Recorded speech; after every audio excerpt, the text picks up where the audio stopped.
téléspectateurs. Bonjour et bonsoir chez vous. Merci parce que vous nous avez choisis. Et nous sommes chez vous. Par la grâce de Dieu. Soyez bénis. Que les dieux des cieux vous assistent. C'est notre prière pour vous. Amen. Amen. Nous voulons partager encore une fois de plus sur la crainte de Dieu. Et la crainte de Dieu face aux associations que nous faisons.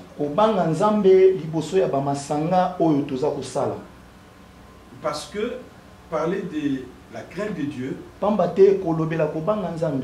nous devons aussi les circoncire. C'est pourquoi nous avons dit, nous allons partager sur les associations, les alliances que nous faisons et qui parfois offensent Dieu ou qui sont à la base de nos échecs, de nos déroutes. Et plusieurs fois nous endossons cela sur le dos de Dieu. Et Dieu ne m'aime pas, pourquoi il ne fait pas réussir. Mais nous oublions parfois ce que nous faisons devant le Seigneur. C'est pourquoi nous sommes dit, on ne peut pas manquer d'en parler. Ça peut paraître trop petit, c'est pas un problème. L'essentiel que ça vous aide. Soyez bénis. Amen.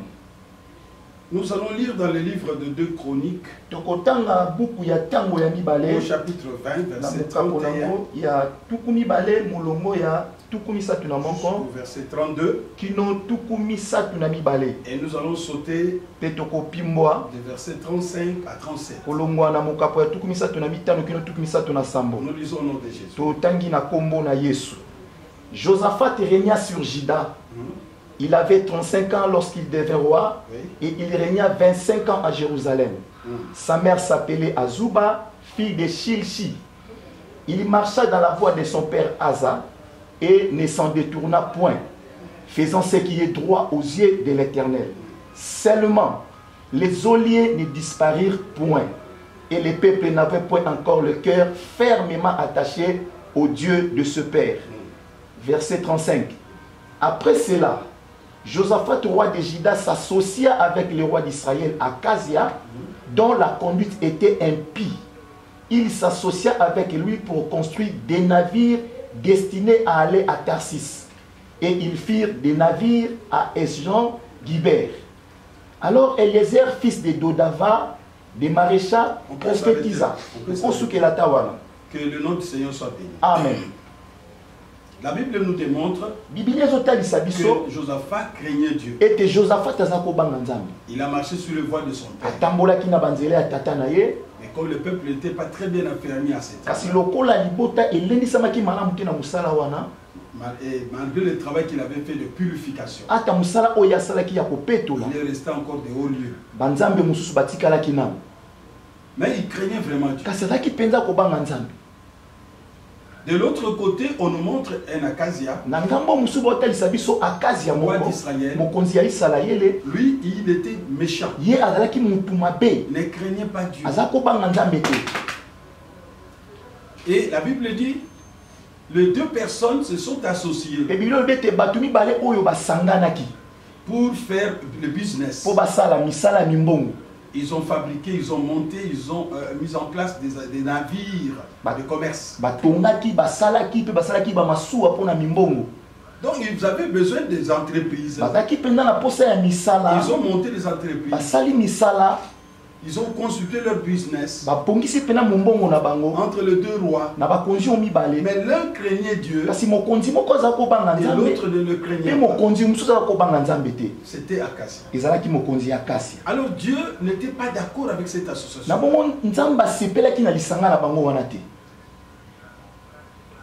Première chose que vous noterez, quelle était la réaction de Dieu face à cette association?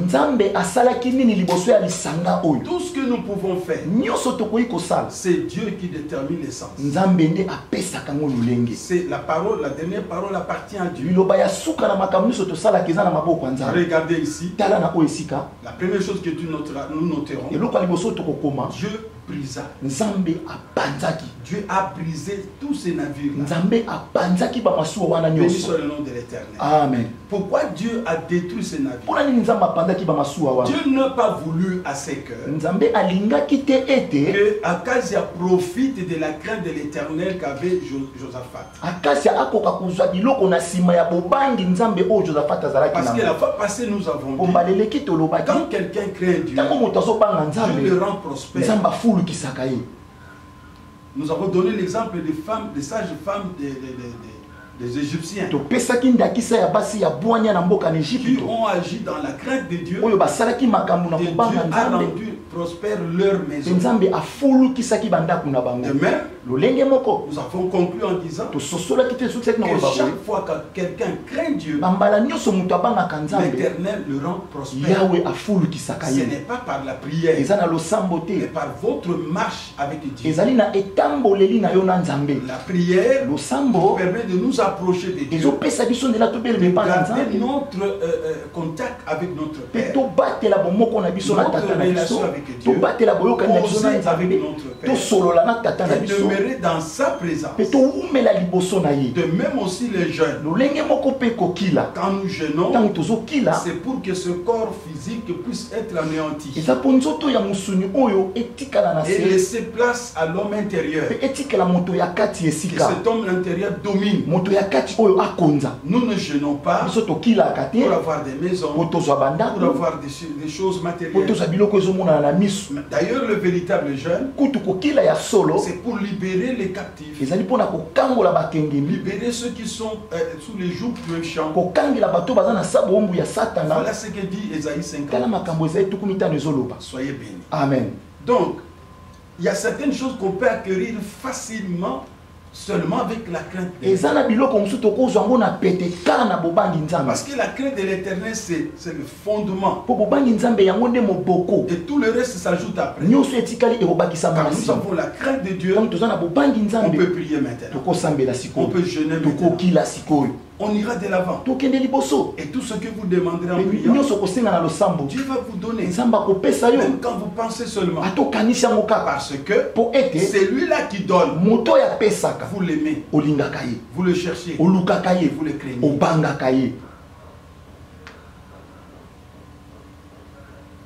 On nous a appris un mauvais Dieu. Un Dieu qu'on demande, qui on demande. Mais quand on est dans le mal, nous oublions que Dieu n'exauce pas la prière de pécheurs.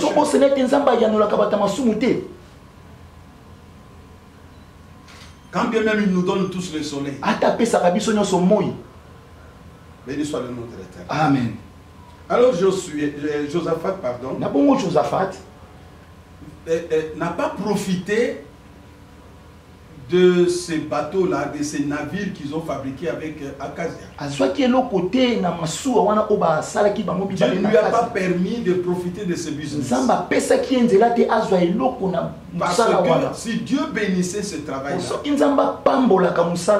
Akazia allait se réjouir, croyant que c'est à cause de leurs efforts qu'ils sont bénis. Or, lui ne craignait pas Dieu. Si Dieu bénit, c'est parce que Josaphat craint Dieu. Avant qu'ils ne commencent leur business, quand ils sont arrivés au port, ils ont trouvé le bateau cassé, brisé. L'Éternel est descendu, il a tout brisé. Aujourd'hui aussi, Dieu brise les entreprises de beaucoup de personnes. Beaucoup de mariages, beaucoup d'associations, des cartels de serviteurs, des cartels de politiciens. Dieu les brise. Dieu n'aime pas ces mixages-là. Quand quelqu'un est impur, il veut profiter de la pureté des autres. Dieu n'aime pas ça. C'est pourquoi nous ne devons pas nous associer à n'importe qui pour faire le business. Pour s'élever. Non. Rentrer vers Dieu. Si ce travail-là demande des autres entrepreneurs, c'est normal. Ça dépend de quelle société vous voulez fabriquer. Oui. Mais il faut chercher des bonnes personnes. Des bonnes natures, des bonnes moralités. On ne peut pas s'associer à n'importe qui. On ne peut pas faire une entreprise avec n'importe qui. On n'ira pas loin avec n'importe qui. Que Dieu nous bénisse. Amen. Donc je disais que au premier point, la réaction de Dieu, c'était le brisement des navires. Parce que les hommes se sont attachés selon leur élan de cœur. Dans 1 Timothée, chapitre 4, verset 1er, au sujet de ces attachements-là, écoutez ce que Dieu dit. Ça se fait aussi aujourd'hui au temps de la fin. L'église se prépare à l'enlèvement. Mais beaucoup de personnes nous auront des difficultés de partir parce que nous nous sommes donnés dans des associations qui ne glorifient pas Dieu. Lisons. Mais l'Esprit dit expressement que dans les derniers temps, quelques-uns abandonneront la foi pour s'attacher à des esprits séducteurs. S'attacher, s'allier, s'associer aux esprits séducteurs. Ces esprits-là s'incarnent dans les hommes. Vous le voyez bien, apparemment, dans son intérieur, il n'aime pas Dieu. Il a déjà abandonné Dieu. Et il commence maintenant à séduire tout le monde. Et les gens viennent de son côté. Il est déjà perdu. Même s'il était pasteur, même s'il était apôtre, prophète, un vieux politicien. Non, faites attention. Tournez-vous vers Dieu pour savoir qui est-il. Parce que c'est Dieu qui sonde les cœurs. Parce que c'est Dieu qui connaît tout le monde. Ne vous mariez pas n'importe qui. Ne le faites pas. Ils s'attacheront aux esprits séducteurs. S'attacher. Devenir un avec ces esprits séducteurs. Il y a des hommes qui sont des fils conducteurs des démons. Ils circulent dans des avenues, dans des églises, dans des partis politiques, dans ces pays, des gens excessivement mauvais, des personnes très mauvaises, qui sont là pour induire les autres en erreur, séduire, vous déroutez. Vous avez une destinée. Ils sont mécontents de cette destinée. Ils doivent venir et vous séduire afin de vous dérouter de votre vraie destinée. Ils regardent les étoiles des autres. Oh, cet homme sera un grand homme. Il sera un grand commerçant. Allons nous associer à lui. Par là, il vous déroute. Soyez bénis. Amen. Faisons très attention. Vous avez un bel avenir. Mais sachez comment le mener devant Dieu. Les temps sont si mauvais. Le Seigneur est à la porte. Avec qui vous êtes associés? Avec qui? Même les apôtres, aux actes des apôtres, quand Judas est mort, il voulait sélectionner un autre apôtres. Mais qu'est-ce qu'ils ont dit? Il doit être comme nous. Quelqu'un qui a été avec nous dès le commencement. Il connaît Jésus. Il a vécu avec nous. C'est cet homme qui doit s'associer à nous. On ne prend pas n'importe qui plus proche de soi. Dieu n'aime pas le mixage. Le mélange. Vous avez un bel avenir. Vous avez une vie, une destinée. Nous devons aller chez Dieu. Mais attention aux esprits séducteurs du temps de la fin. Ils sont même dans nos familles. Oh non, ne va pas à Mbandaka, comme tu as l'argent, venons, partons à Katanga, où nous allons faire les affaires là-bas, et finalement, vous vous retrouvez sans rien.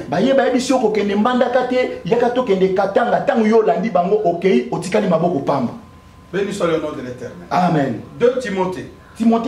Chapitre 3, verset 5. Dit la Bible.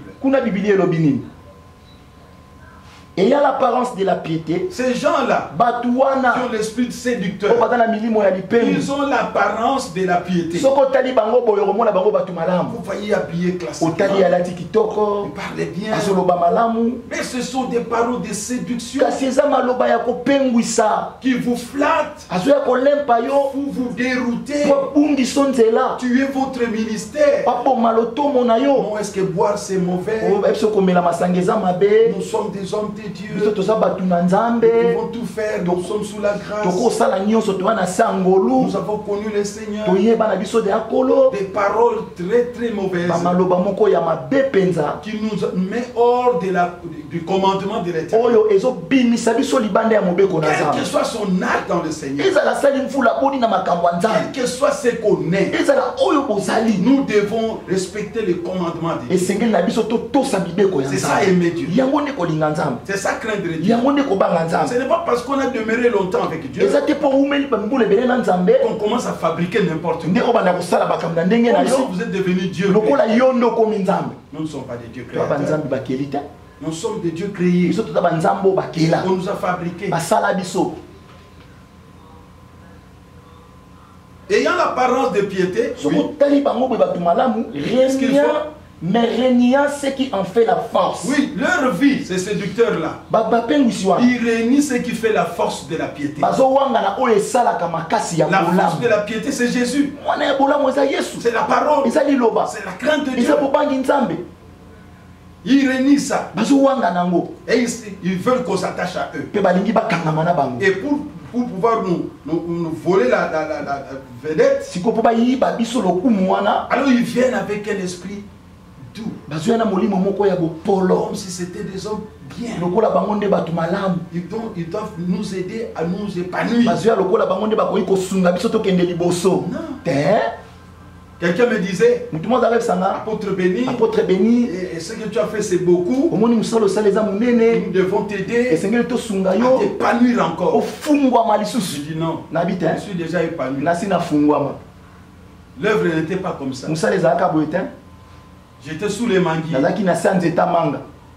Tout ce que vous voyez aujourd'hui, c'est Dieu. C'est pas moi. Pourquoi je vais travailler à la place de Dieu? Si je suis avec Dieu, Dieu lui-même va travailler. C'est lui qui m'a appelé. C'est lui qui t'a appelé. C'est lui qui a fait de toi un enfant de Dieu. Il te rendra ce que tu dois être. Ne t'associe pas à n'importe qui. Béni soit le nom du Seigneur. Amen.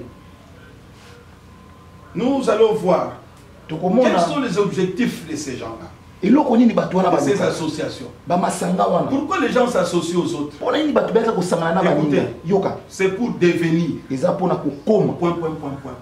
Il veut devenir tel, comme tel. Alors il va s'associer.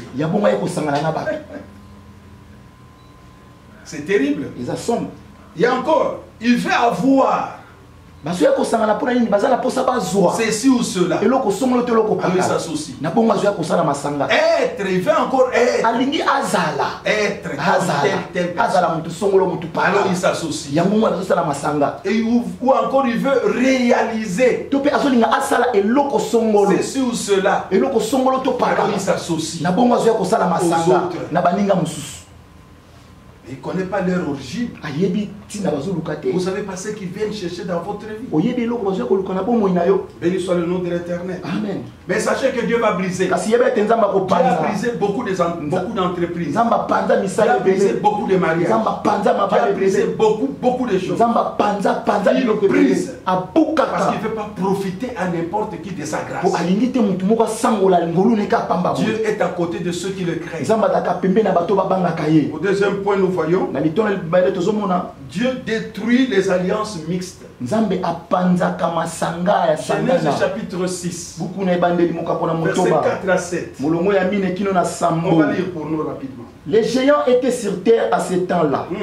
Après que les fils de Dieu furent venus vers les filles des hommes, voyez-vous, et que leur eurent donné des enfants. Ils donnaient les enfants aux filles des hommes. Ces filles, ces fils de Dieu. On y va. Ce sont ces héros qui furent famés dans l'Antiquité. Ces enfants qui sont nés de ces relations-là compliquées sont devenus des héros. Comment étaient-ils? Lisez. Ce sont ces héros qui furent famés dans l'Antiquité. Oui. L'Éternel vit que la méchanceté des hommes était grande sur la terre. Ces héros-là, c'était des méchants. Ils ont amené la méchanceté sur la terre. Des hommes d'antiquité compliqués. Alors ça a profité. Ça a énervé Dieu. Qu'est-ce que Dieu a dit? L'Éternel vit que la méchanceté des hommes était grande sur la terre, oui, et que toute le pensée de leur cœur se portait chaque jour uniquement vers le mal. Oui. L'Éternel s'est repenti d'avoir fait l'homme sur la terre, oui, et il fit affliger à son cœur. Et l'Éternel dit, oui, j'exterminerai de la face de la terre l'homme que j'ai créé. Stop. Il décide d'anéantir. Pourquoi? Parce que les filles des hommes se sont associés aux fils de Dieu en procréant des êtres compliqués. Quand il y a un mixage entre le bien et le mal, Dieu détruit. Dieu anéantit. C'est pourquoi vous voyez beaucoup de choses se faire parmi nous. Dieu anéantit. Toi, tu as un ministère qui est propre. Tu veux t'associer à quelqu'un qui s'est déjà associé au diable. Et qu'est-ce qu'on va donner? Dieu va briser. Dieu va détruire. As-tu prié pour te marier? Et pour dire après que ce mariage, ce n'est pas la volonté de Dieu. Tu vas rester là. Avec ton association compliquée. Reste avec cette femme-là, avec cet homme-là. Et souffre. Parce que tu as mixé les choses. Mélangé les choses. Béni soit le nom de l'Éternel. Amen. Nous allons terminer. Lisons le livre d'Ésaïe. Au chapitre 1er, verset 12 à 13. On y va. Quand vous venez vous présenter devant moi, qui vous demande d'essuyer mes parvis? Qui vous demande d'essuyer mes parvis? Pourquoi les gens suivent les parvis? Ils amènent des histoires. Ils croient que c'est ça qui va donner gloire au cœur de Dieu. Non, l'Éternel n'aime pas ça. Lisez le verset 13. Cessez d'apporter des vaines offrandes. Écoutez. Cessez d'apporter des vaines offrandes. On y va. J'ai en horreur l'encens, oui, les nouvelles lunes, le sabbat, oui, et les assemblées. Même les sabbats. Dieu en a en horreur. On y va. Je ne puis voir les crimes s'associer aux solennités. Voilà. Les crimes qui s'associent à ce qui est solennel. Ce qui est authentique. Dieu aime l'authentique. Dieu n'aime pas les crimes. Quand on mélange, alors Dieu repousse. Quand vous mélangez, Dieu vous repousse. Même quand vous êtes d'une même famille, Dieu vous rejette. Dieu rejette ce que vous faites. Il vous aime, mais il ne veut pas vous donner un bénéfice quelque part. Ça va profiter à n'importe qui. Une mauvaise association. Alors notez ceci. La crainte de Dieu nous profite énormément. Proverbe 20, verset 25. Quand les gens sont fidèles à Dieu, quand les gens sont attachés à Dieu, quand les gens craignent Dieu, voilà ce qu'ils gagnent. On y va. Le souffle de l'homme est une lampe de l'Éternel. 20, verset. Oui. Il pénètre jusqu'au fond des entrailles. Oui. La bonté et la fidélité gardent le roi et il soutient son trône par la bonté. Vous voyez, Dieu soutient quand quelqu'un est fidèle. Et Dieu le garde. Soyez bénis. Amen. Allons-y dans 15. 16. Molongo ya zomi na motoba. Mieux vaut peu avec la crainte de l'Éternel, oui, qu'un grand trésor avec le trouble. Vaut mieux peu avec la crainte de l'Éternel. Garde le peu que tu as et vis avec ça. C'est ça qu'on appelle le bonheur. Le bonheur, ce n'est pas la richesse. C'est vivre avec le peu qu'on a. En paix. Et ce qui est avantageux encore, quand on a la crainte de Dieu, la crainte de Dieu augmente même les jours sur la terre. Amen. Amen. Si vous lisez Ésaïe chapitre 1er verset 19, la Bible dit, si vous êtes docile, si vous craignez Dieu, vous mangerez les meilleures productions du pays. Pourquoi les gens souffrent trop? Même dans l'église, nous souffrons, c'est parce qu'il y a trop de mélange. L'église qui mélange, les hommes qui mélangent, les familles qui mélangent, le mal et le bien. Dieu ne donnera pas sa gloire à cette personne. Dieu ne donne pas la gloire à n'importe qui. La vie de Dieu, c'est la clarté, c'est la sainteté. Ne faites pas accès. Le plus grand danger de tout ça, c'est quoi? Vous ouvrez les portes aux démons. Voilà. Et vous risquez de dire vous-même, où est ce Dieu que je prie? Dieu est là. Dieu est déjà là. Mais c'est toi qui fais des associations sans Dieu. Tu fais des associations avec les mauvais. Et Dieu brise, et Dieu détruit. Tu ne pourras pas avancer. Revois ce que tu fais. Reviens sur toi. Face à Dieu. Et Dieu te bénira. Tu verras la main du Seigneur. Tu verras le jour s'augmenter. La fidélité de Dieu va te bénir. Et toi-même tu vas voir le jour s'augmenter. Les affaires prospérer. L'œuvre prospérer. Ton ministère va prospérer. Ne va pas dans les amitiés. Ne t'attache pas qu'aux des amitiés. Parce que ces amitiés-là, si vous tissez des relations sur les amitiés, où est-ce que vous mettez la crainte de Dieu? C'est pourquoi rien ne marche dans ta vie. Je veux que ça marche. Je te bénis. Au nom du Seigneur, soyez vraiment épanouis. Recherchez ce qui la crainte de l'Éternel.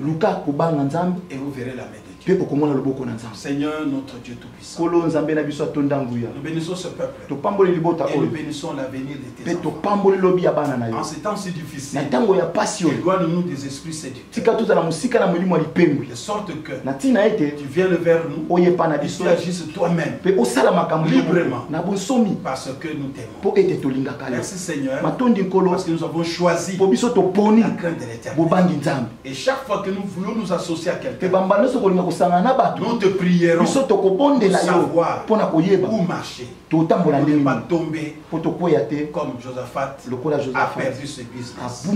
Au nom du Seigneur Jésus, je vous bénis tous. Amen.